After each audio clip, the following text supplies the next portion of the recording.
1 in 8 people or approximately 13% of the world's population ay merong mental disorder. Base ito sa WHO or World Health Organization. Anxiety and depression are very common. Madami tayong naririnig about this issue and even we can see it sa ating environment. Or baka isa ka sa 13% na nagsasuffer sa mental disorder.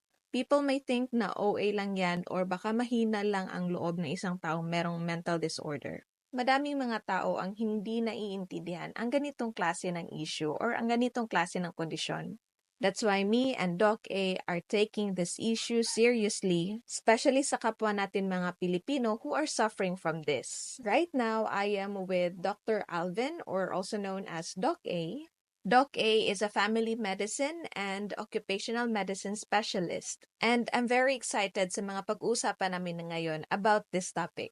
Once again, welcome to the Wellness Duo podcast. Hello, Doc A. Can you tell me about your mission? By the way, guys, thanks for listening to this first ever podcast by Doc A and your beloved Coach Becky. Thank you for sharing your time with us. And yes, you will learn much from this podcast. So, ang mission ko in life is, yes, I'm a doctor. So, I didn't want to be a doctor before. I was just forced to become a doctor by my mom. But it is in my nature to really help others. So being a doctor is really natural for me. So that's one of my mission. And since the topic now is about mental health, I back in 2010, 11, 12, I had really severe depression. So I struggled with depression. It was back in my training. I had several trainings in residency before. So I had depression. I was not able to cope up. This topic is really, really close to my heart. And I found ways to heal myself even without medication. So actually it's going to be that's going to be another project for me. And later on I found out the link between nutrition and mental health. So that is my purpose to share to everyone. I'm happy because I can share to more followers, to the followers of Coach Becky and to my followers as well. Even ako din, Doc, isa din sa struggle ko noon yung sa mental health ko. Though I was not able to go sa isang doktor to have the final, anong tawag dito, yung Diagnosis? diagnosis, but I had those symptoms and then I was able to, yeah, just like what you have experienced na merong connection yung about sa kinakain natin, sa nutrition natin, and even sa ating mental health, right? Since Definitely. we're having, yes, so our topic for now is about low carb, how low carb boost our mental health and even the clarity sa ating mental health. So, Doc, can you tell me if meron bang mga potential risk of low carb eating sa ating mental health? Kasi merong mga tao ngayon hindi naniniwala and they are so hesitant about low carb diet. So, can you tell us about the potential risk of doing it? Yes, since we're talking about mental health, um, in the context of mental health, yung nakita ko na risk lang for low carb is the brain fog. You know, when you shift from a diet from sugar-based diet, kasi nga, like, forever, because of the Filipino culture, in every fiesta, meron talagang rice, meron talagang pancit, and dapat merong dessert. So, all high carbohydrates. So, we've been eating high carbohydrates in our life, right?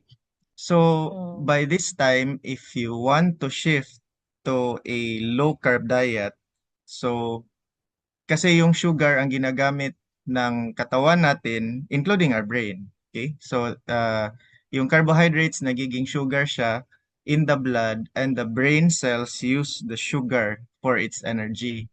Pero if we shift to a low carb diet, So nagiging low na yung carbohydrates natin, nagiging low na yung sugar sa katawan natin. So parang nasha-shock yung brain. Sana yung energy. Bakit wala ng energy? So yun ang Mm. brain fog. So Mm. around 1 to 3 days yung we will feel na may mental sluggish, like slow in thinking, slow in reaction time, parang spaced out, you will have mental fatigue, you will have forgetfulness. Yun ang effect kasi nag-shift tayo kasi low na yung sugar natin, wala nang energy ang brain. But don't worry because in 4 to 7 days, the body will adapt. Okay? So in four to Mm. seven days, by that time, the liver cells has already produced enough ketones na nagsisirculate sa blood natin. Yung ketones na naman ang gagamitin ng cells natin, including the brain, for energy. So by that time, nagiging improve na yung mood natin, yung clear na yung pag-iisip natin. So, ano ba yung ketones? So, marami tayong i-unpack dyan. So, if we go on low carb, wala nang gagamitin ang body natin for energy, right? Kasi wala, low na yung sugar. So, the next readily available substance, which is very available in the body, marami tayo niyan, yung fats. So, Mm. ang first na gagamitin ng katawan natin, yung fats na nasa liver. 'Di ba, coach, alam mo yung fatty liver, right? So, fatty liver, Yes, Doc. hindi yan maganda kasi yung liver talaga dapat wala yung fat cells kasi yung fat cells nagre-release ng mga chemicals na nagda-damage sa liver natin. So, that's not good. So, we should eliminate fatty liver. And the Mm. treatment dyan, simple lang, di ba? Low carb diet. So, first na gagamitin ng katawan natin is to metabolize the fats in the liver. Next na gagamitin is yung mga visceral, what we call as visceral fats. Yung visceral fats naman, yan yung mga fats na nagsasurround ng ating mga internal organs. Kidneys, pancreas, intestines, yun, marami dun. Especially if your BMI is very high, like you're overweight, you're obese, marami kang visceral fats. Visceral fats are also very dangerous because they will also release chemicals that can damage the other cells, the other organs. So yun, that's number two. Number three, lastly, yung subcutaneous fats na naman ang itutunaw ng katawan natin to release, to make ketone. So yung mga dito, right? Subcutaneous fats. Subcutaneous fats meaning Mm. fats under the skin. Yun ang last na gagamitin. Okay, so fats from the liver, fats from the organs, surrounding the organs and the skin. So yung pag nagagamit na yun, natutunaw na yun, nagre-release na ng ketones, by 4 to 7 days after doing low carb or ketogenic diet, mataas na yung ketones sa blood natin. So, napipick up na yun ng brain cells natin. So, our brain cells become energized. So, just like magic, di Mm. ba? So, after the brain fog, then you will get the benefits of the low carb diet because you will have, it's like you will feel worse kasi nga brain fog 1 to 3 days, and after Mm. feeling worse like mental sluggish or slow in reaction, after that your brain cells will shift from sugar, no, using sugar as energy. Now it's shifting to ketones for energy, and it will become energized. So you will have mental clarity, mood stability, yung mga effects. From high carb to low carb, yun yung isang potential risk in the context of mental health. Pero sa katawan natin, this is a warning ha, but this is out of the topic. If you are diabetic, and you have insulin injections, you have medications for diabetes, please consult your doctor or you can talk to me because whenever you do low carb and you have medications for diabetes, possibly ka. Hypoglycemia meaning very low sugar, and that's not good also. You will collapse.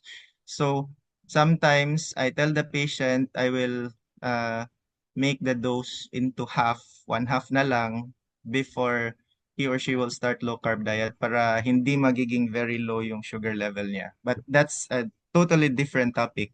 The potential risk from shifting high carb to low carb in the context of mental health is yes, itong brain fog. Kasi you will think na, oh, Mm. naglo-low carb na ako, bakit I feel tired? I feel, Mm. forgetful ako, 'di ba? Mental fatigue, nasi-stress. So, Yun yung ang nangyayari. So, in 2 weeks time, nag-a-adapt na ang body natin. No, parang nag-change ng system, 'di ba? From sugar for energy now to ketones for energy. Oh, actually, na-experience ko yan, Doc, when I started low Ah, carb. So, I know madaming makaka-relate nito. Kaya iniisip ng iba na ayoko na mag-low carb kasi parang mas mahina yung katawan nila. They feel so tired. So, yun, yes. na-experience ko. And then, I was searching, researching, and then, um, try it another day. And then, Mhm. yun din, Doc. Do you think electrolytes can also help with that case if you have Yes, that yes, brain definitely. fog? Yeah. Yeah, electrolytes like uh drinks with sodium, potassium, magnesium. Mm. That can really help with brain fog. Yes, yung gagawa ka ng electrolytes, yung DIY, Pwede, yung pwede from, din. But meron naman mga products na you can buy mm, online or buy from the department stores. But make sure lang kasi merong mga electrolyte drinks na mataas yung sugar. So, yes, nawala yung yes. purpose. So, those electrolyte Oo. drinks na wala talagang sugar or very low sugar. Yes, thank you for that, Doc. And you've mentioned about that low carb diet can really affect sa ating mood stability and clarity. So, Mhm. in what way, Doc? Like how? How does it really affect? You've mentioned many things Um, earlier. Yeah. yeah, yeah. So, let's tackle that one by one. So, there's a study in 1920, more than 100 years ago, right? Uh, in Mayo Clinic, they're studying children with epilepsy. Okay, so Mm, they noted that fasting reduced seizure. Kasi epilepsy, 'di ba? In children. Okay. And this was the time before anti-seizure meds were discovered. So wala pang meds for seizure, wala pang meds for convulsions at that time. So they were experimenting on the diet. So they found out that if they fast the children, the seizure will reduce. But we cannot have fasting is not sustainable long term, 'di ba? We need to eat. So they mm, did was to change the diet to ketogenic diet. So what is that? So that's low carb diet actually. Low carb, very low carbohydrates, moderate proteins, and then high fats, healthy fats. mm. So what they found out that the symptoms were really controlled. So the explanation for that is that ketosis, yung release of ketones, they control the brain chemicals because our brain have chemicals, right? The chemicals in the brain control how the brain works, also called neurotransmitter. So I will make mention of gamma aminobutyric acid, and glutamate. Okay, so GABA is para yung GABA na chemical is para yung brake. Kung sasakyan pa, brake pedal. Yung glutamate Mm, naman is para siyang yung sa gas pedal. So GABA is the is the brain chemical that will keep the brain relaxed. Uh, and the glutamate is the excitatory chemical. So what they found out in ketosis, when the brain cells are already using ketones, the GABA will be increased, okay? And the glutamate will be controlled, will be decreased. So yun ang mangyayari. So if the GABA is increased, so the brain will be relaxed, hindi na siya excited, okay? So, ang mangyayari yan, mm. less seizures, less panic, less anxiety, less Alzheimer's, okay? And then, kung kung magtataas naman yung glutamate, yung excitatory chemical, yun ang mangyayari, seizures, panic, anxiety, yun, yung mga symptoms na yun. So, um, the low carb will really treat the the mood, okay, stabilize the mood and also give you mental clarity and focus. So ang explanation dun yung mga chemicals, interplay of the chemicals, which is brought about by having low carb. Yes, Doc. Thank you that na-mention mo about epilepsy because yeah, many people have been thinking, and even yung mga traditional na mga let's say nasa medical field, Mhm. they have been thinking na low carb is just for people na merong epilepsy, ganun. But you've mentioned Mm. about it can also help sa may mga case din sa Alzheimer's, ganun. Yeah, definitely, definitely. Marami siyang ano, marami siyang ah effect sa mental health Mhm. natin. Doc, maybe we can also talk about sa mga babae. Kasi minsan sinasabi nila na hindi daw stable yung mood ng isang babae. Lalong-lalo na if they are having their, monthly menstruation. Meron silang dalaw.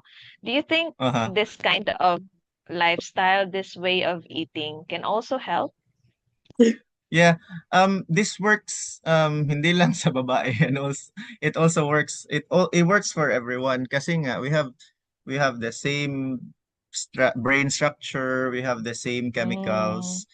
And the interplay of the chemicals is very important. So if magtataas yung isa, bababa yung isa or bababa everything, then you will have those symptoms. Yes, yung mga babae will still experience those mood swings, but hindi mm, naman siya extremes. I mean, if you experience the mood swings, like you get stressed, you get anxious, nagagalit ka minsan, hindi siya extreme, and then you will bounce back to a more focused, more stabilized level right away. Kasi nga, yung chemical sa brain mo, controlled naman siya.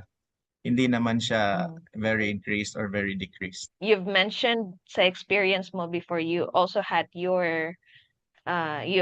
depression before, right? Yes. So, meron akong tanong, Doc. Can reducing or how did you start or paano mo sinimulan yung paglo-low carb mo? Did you cut the carbs immediately and then, yeah, what was your experience about it when you reduce the carbs? I really went into very strict low carb because I've been experimenting with many diets already. I had um, low fat diet, I had Mediterranean diet, I became a vegetarian. So I experimented, and then I did not see any good results with the other diets in terms of kasi I was hypertensive before, and I also Mm. had fatty liver before, and my cholesterol before were elevated. So when I went to low carb diet, I was able to control. So the especially the high blood pressure, I was able to bring down my blood pressure even without medications. And then also the sugar level was reduced because I was already borderline, and the fatty liver nawawala na. So going back to your question, ako kasi if I focus my mind on something, it's just one click. So that's just me. But for other people siguro, pwede naman start like yung sa mga videos ko. I always advise patient if you are eating rice 1 to 2 cups per meal, so start lang muna ng 1 cup per meal. Okay? And then ano na after 1/2 cup per meal na lang, tapos 1/4 cup, yun. Transition lang talaga. So first cut out yung rice, second cut out yung snacks, third cut out lahat ng carbohydrates, yun. Transition lang. Kasi nga Wow. ayun, magha-hypoglyca, masasakit yung tiyan mo, meron marami. So, my point is, if you're going to be very serious with that, you can ask me for guidance or ask Coach Becky for guidance because we will guide you. Doc, that is very helpful kasi madaming gustong magsimula sa low carb. Ayun nga yung kadalasan nilang tanong, nahihirapan sila how to start. Yeah, that's a very nice way to start low carb. Kasi Mm, hindi naman tayo, we're humans, hindi naman agad-agad makakat natin yung carbs or even yung rice kasi we're Asians. yes, Parang yun na definitely. yung nalakihan natin na rice is life, ganon. Yes. So, that's a very Um, helpful way. Little by little, and one step at also, a time. Yeah, one step, baby steps. Mm. And also, ito din, I always tell to my patient, start with the mind first. So, Yes. if you set it in your mind that you will become, that you want to be healthy, you will lose your weight, you will achieve your target BMI, you will achieve your target waistline, you will achieve your metabolic health, because we have parameters for good metabolic health. If you want to achieve that, then start here first because everything will follow. Okay. I know there will be obstacles later on, but because we're just humans, but if Mm. the mind is fixed, we can bounce back right away. Yes, I agree with that, Doc. And actually, meron akong nakilala sa isang low carb community and she kept on sharing to me na yun nga, yun yung shinare ko sa kanya, slowly cutting out yung rice, no snacks, mga sugary food, drinks, ganun. Pero yung naging problem talaga niya, Doc, is kung makakapag-cheat siya, nagti-trigger yung anxiety niya. Like, Yes. iniisip niya na feeling niya tumataas na yung blood pressure niya, atakihin na siya, parang mamamatay na siya, pupunta siya sa church, feeling niya na matutumba siya, pero wala namang masamang nangyari. Yun lang, sa isip lang niya talaga. Pero, yun nga, yun yung lagi kong sinasabi sa kanya. So, about that kind of case, Doc, since the No, mention mo that's about starting with the mind. Sige, isa, Doc. yeah, isa na yan is baka yung personality niya ganun talaga, 'di ba? Pero Mm. there's also a scientific explanation. Yun ang tinatawag natin na crash, roller coaster. When you eat high carb diet, di ba? Mag-increase yung sugar, increase yung insulin. So at the same time, after a few hours, nagbaba na naman kasi wala namang kinain. Tapos i-increase naman. So those roller coaster of increase in sugar and insulin will also result to anxiety symptoms, worries, yung stress, Mm. yun. Kasi hindi siya stable. So that's why Mm. in my post previously, humans are not meant to eat 3 times a day. Kasi Yes. yung repeated increase in insulin and sugar in the body is not good. Hindi siya good. We can talk about that later on. Okay, thank you, Doc. And can you also tell us some specific low carb foods that can support sa ating mental health? Okay, so how low is low? Okay, so there are three actually levels. So low carb, ketogenic diet, or very low carnivore diet. So casual low carb lang, ano lang siya, 50 to 130 grams of carbohydrates per day. That's just low carb. Okay, okay na din yun, di ba? Mm. Next is ketogenic diet. Ketogenic diet is 20 to 50 grams of carbohydrates per day. And yung carnivore diet na talaga, taking out all the plant-based food, that will be 0 to 10 grams per day of carbohydrates. So, yun, you can try those, but I would like to emphasize that um, we concentrate on whole foods. So, whole Mm. foods meaning hindi processed. Okay, so since we're talking about low carb, carnivore, ketogenic, we're talking about animal food, animal sources of Mm. food, right? So, it should be low carb, moderate protein, high fats, healthy fats, okay? So, avoidance, yung pagkain nga na dapat i-avoid, yun ang importante na natin ma-identify. Kasi yun ang maraming trans fat, which is unhealthy fat. So, one is mga fast food. Number two, processed meat. Processed meat is yung mga hotdog, sausages, okay, canned goods, yun. Tapos yung mga vegetable oils, they are very highly processed, ultra Mm. processed, okay, not good also, okay.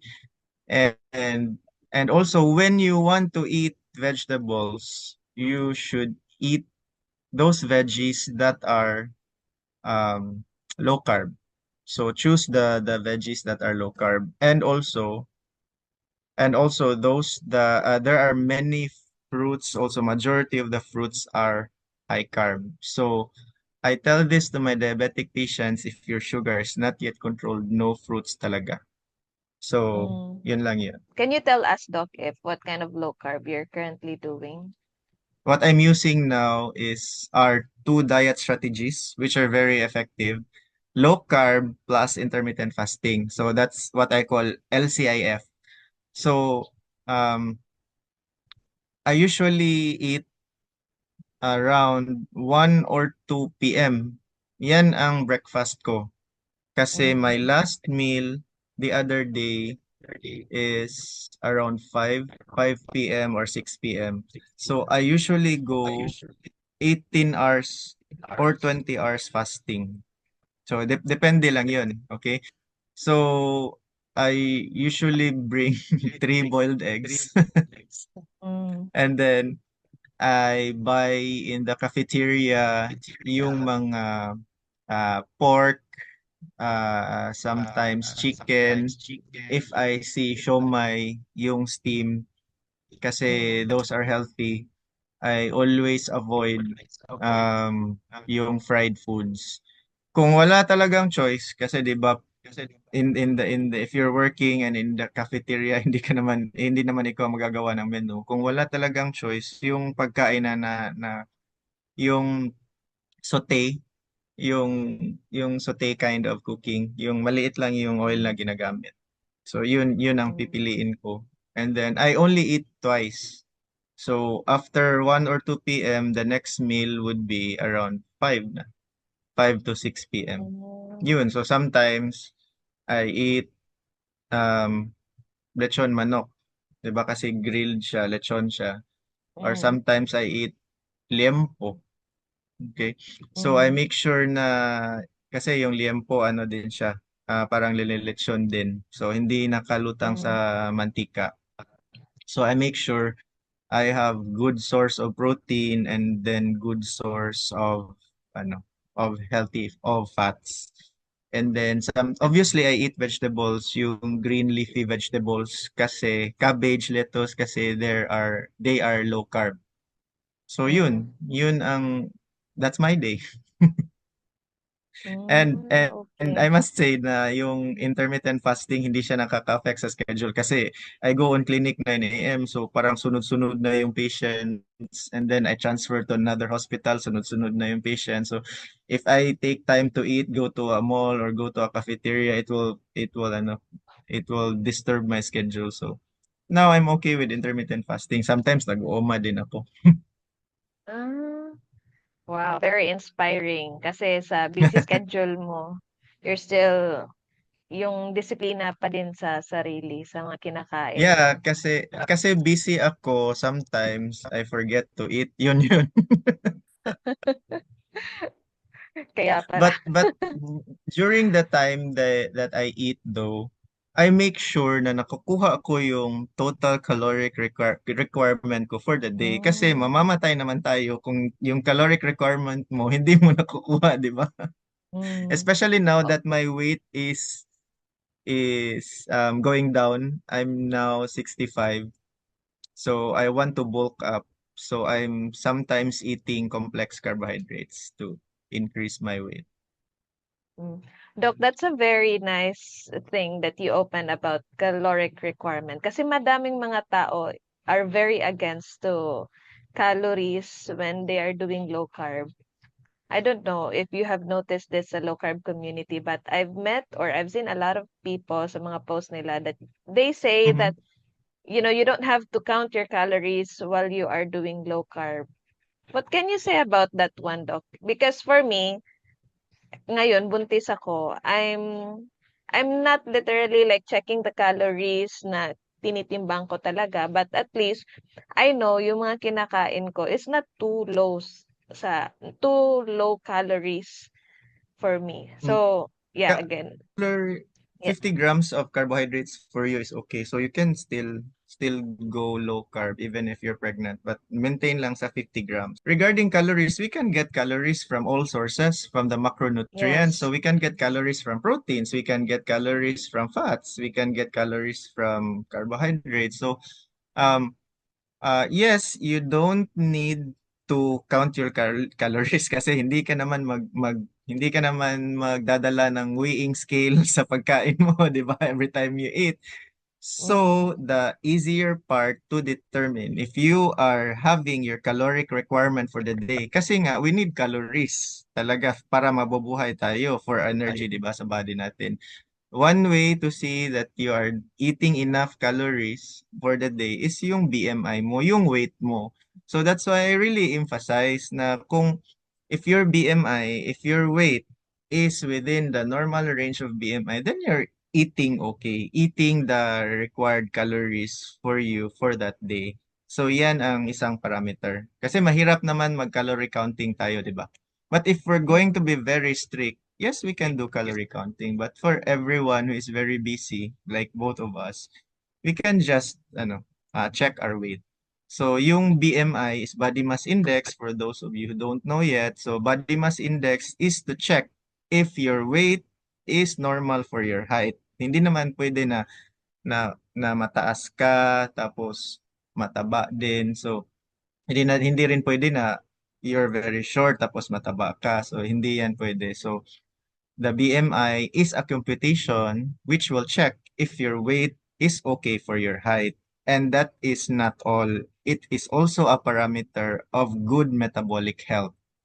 Thank you, Doc. Maybe in the next time, we're going to talk about yung BMI. Kasi madaming curious about that, how they can calculate their BMI. What about sa sleep quality natin? Kasi yung iba, merong iba, mas nagiging okay yung sleep quality nila when they are doing low carb. Pero meron namang iba na nagsa-struggle. Like, gumigising sila around midnight and then they cannot go back to sleep. So, Doc, can low carb diet improve quality, sleep quality and emotional resilience? Yes, for sure. Because kasi nga, it all boils down to the brain chemicals sa ating brain. There are many studies that are done now um which looks into the relationship between what we eat and our mental health. So that includes sleep and yeah, you mentioned emotional resistance. So emotional resilience. Okay. So when we achieve good metabolic health, so metabolic health meaning yung body natin is running on efficient energy na, yung ketones na, okay, not more on sugar. Obviously, we still have sometimes we can eat carbohydrates, that's okay, but we are more into using the ketones for energy. The GABA, which I have mentioned before, in the brain will be elevated, and GABA is the relaxing neurotransmitter in the brain. So it can also promote good sleep. And also, the GABA, it will also make our brain relax. So if we talk about emotional resilience, if our mind is stable, because we're having all those chemicals in normal levels already. If our mind is stable, we can think properly, we can see we can have mental clarity and see the whole situation.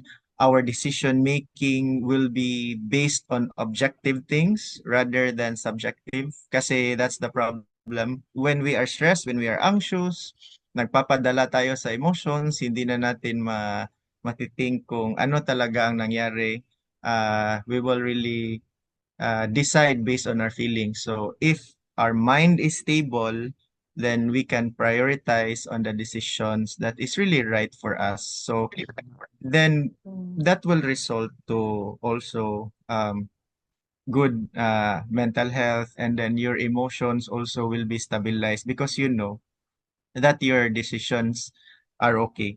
And yes, we are all humans. If sometimes we commit mistakes and we regret that we have done this decision and we are now suffering from the consequences of our decision because you're having balance na yung mga neurotransmitters sa brain mo, it's more of the GABA na, then we can bounce back to having the normal uh, stabilized mood natin. Yung, yes, we can. I'm saying that we can we can have faults or bad decision making, but we can bounce back right away because we are stable na based on the Mm. chemicals that are already happening in the brain. Yes. So, importante talaga yung pag-change natin ng lifestyle from being a high carber, naging low carber. Madaming benefits, not just na papayat ka, you will reach your BMI, but at the same time, it will boost your mental health and you will have the For sure. clarity sa mind mo.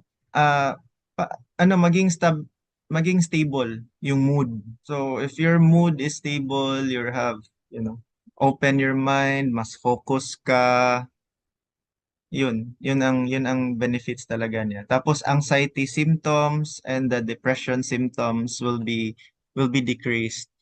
Kasi just to add, um what happens in the body also happens in the brain, right? So Mm. the three root causes of poor health is number one, oxidative stress, number two is inflammation, number three is insulin resistance.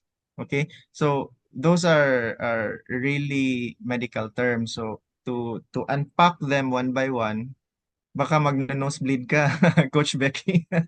Kasi puro Mm. medical terms na. So, Oo. just to explain it in a nutshell, what happens in the body also happens in the brain. So, if we eat a lot of high carbs, so we are using glucose for energy, 'di ba? High carbs. Mm. But hindi siya efficient kasi when we use glucose for energy, hindi lang energy maproproduce, meron ding maproproduce na free radicals. Yung free radicals na napoproduce sa katawan natin, and we have lots of those because we are eating high carbohydrates like forever, di ba? Mm. Since we were a child. Mm. Since we were a child, Yes. high carbohydrates talaga hanggang ngayon, 30 something, 40 something. So marami na tayong free radicals, and those free radicals or oxygen species can damage our cells, can damage our organs, can damage our DNA. Okay, so that's not good. And that will result to inflammation. Okay, so ano ba yung inflammation na yan? Inflammation is actually a defense of the body to fight off like bacteria, virus, or any offending agent that goes into the body. Acute inflammation or short inflammation is good kasi, for example, may kagat and dito sa skin natin, okay, so papasok yung bacteria. So, the body will release inflammatory chemicals to go there, kaya siya nagre-red, kaya siya masakit, kasi nagre-release ng WB cells, the WBC, white blood cells. They will fight off the infection to kill the infection, and after that, healing will happen. Di ba yung sugat natin na heal man on its own? Di ba? Mm. So that is short-term inflammation. What happens if we eat high carbs, yung inflammation na prolong. So imagine, ang body natin para siyang in attack mode always. Parang in attack Mm. mode always if we're having inflammation in the body because of the free radicals that are produced. Hindi lang madadamage yung bacteria or yung offending agents na papasok, pati na rin yung mga normal cells natin na damage kasi may prolonged inflammation tayo. So that's the problem. Free radicals, inflammation. The next is insulin resistance. So when we eat high carb diet, naturally tataas yung glucose, yung sugar, and tataas din yung insulin, 'di ba? Yung trabaho ng insulin ay ipapasok niya yung sugar sa cells natin. Okay? Yan yung trabaho niya. Pag Mm. meron mataas na yung sugar, mataas na yung insulin, sasabihin ng cells, ang taas naman ng insulin, hindi na kita i-accept. So the cells become resistant to insulin. So wala nang Mm. papasok na glucose or sugar sa cells natin. So what happens if there is increased sugar in the blood? Yun yung diabetes. And yung first effect nun, yung very first symptom, ng diabetes, isa na yun is mag-blur yung vision, blurry yung vision. Kasi Mhm. yung high level ng sugar sa blood is toxic sa mga organs natin. So first na damage yun ang mga small blood vessels in the eye. Kaya yung mga diabetic patients ko, refer ko din yun sa ophthalmologist kasi check yung mga arteries of vessels sa eyes nila.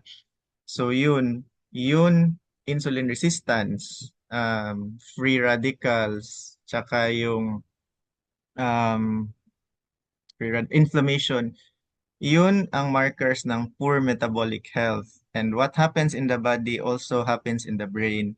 And nan, pag pag tayo ay nasa poor metabolic health, yung mga brain chemicals natin hindi siya balance. So, ma-affected ang serotonin, ma-affected ang dopamine, ma-affected ang GABA, and mag-increase yung glutamate. So, yun ang problema. So, if we're going to shift from high carb to low carb, and we will use na ketones for our source of energy, it will take care of all the three problems of Mhm. poor metabolic health, and then mag mag-advantage, our brain will reap the benefits kasi nga yung brain chemicals maging okay. That's what happens. Soon maybe we can talk about metabolic health, and my colleague, Dr. Charles, he's the one who taught me about LCIF and metabolic health. Maybe we can also invite him. Yes, that's very helpful sa mga listeners natin, sa mga followers natin. Kasi even though low carb has been popular, I think before the pandemic time, kasi madami ng mga doktor, they have been advocating for many years, but still, yun nga, even dito sa Visayas at Mindanao, madaming hindi pa open sa ganitong klase ng way of eating. So, yeah, in this way, we can educate them and then we can help them. Hindi pa open kasi it's not conventional. It's, um, 'di ba, like, if sasabihin ko sa iyo, kain ka ng more fats, 'di ba? Oh, 'Di oh, ba? Like, Doc, really, Doc, kain ako ng more fats. cholesterol yan, So, Doc. cholesterol yan, Doc. So, clarify lang natin, ano ha, healthy fats. Ah, yes. Oh. So, hindi pa siya talaga, it's unconventional. This knowledge is unconventional, but there are many studies, there are many researchers support this. One is Dr. Georgia Ede, uh, yung metabolic psychiatrist. You should also Mm, follow her in her social media because she will explain the effects of nutrition to mental health. Ang takeaway nito, mm, number one, if we shift from high carb to low carb, yung system ng katawan on how the body uses energy will be changed from from more sugar as a source of fuel. Now we go to fats as a source of fuel. Yun yung ketones. Yun na din yung ketosis. And as what I have mentioned earlier, marami siyang good benefits. Okay. Isa lang yun ang pagpapaslim. That's just one. But what we are yes. after is good metabolic health. Yun. Yun ang takeaway message. Yes. So, bonus na lang yung pag Bonus na lang naglo-low yun. carb ka. Bonus na lang Yes. yung sexy ka. Bonus na lang yung nung abs mo, di ba? Abs mo, Oh, oo. di Bonus ba? na lang yung nawala yung mga pimples mo or naging slim na yung mukha mo. So, bonus na lang talaga yung nakikita physically. Yeah, because sige, later on we will talk about metabolic health talaga. Maraming Yes. parameters if so that we can know that you are already having good metabolic health. Isa na yung BMI, isa na yung waistline, isa na yung HDL, triglycerides, uric acid, yun, isa pa, HbA1c, Ah, sugar. sige, Doc. Yun. Very interesting. So, we will be looking forward sa next natin na topic. Anyway, so thank you, Doc A. Thank you so Sige. much sa ating mga listeners na up until now naka-finish kayo sa sa aming podcast together with Doc A. So, Doc, meron akong mga pa-giveaways. So, kung sino ang nakatapos sa ating video, magbibigay ako ng isang low carb product, yung low carb Wow. peanut butter. So, tingnan natin kung sinong Nice. nakatapos sa ating first ever episode sa ating podcast. So, please guys, comment down below if you were able to finish this podcast, and then we will have a raffle kung sino yung mabibigyan ng ating mga low carb products. So, thank you, Doc Okay. A, for your time, and see Bye. you guys on our next episode.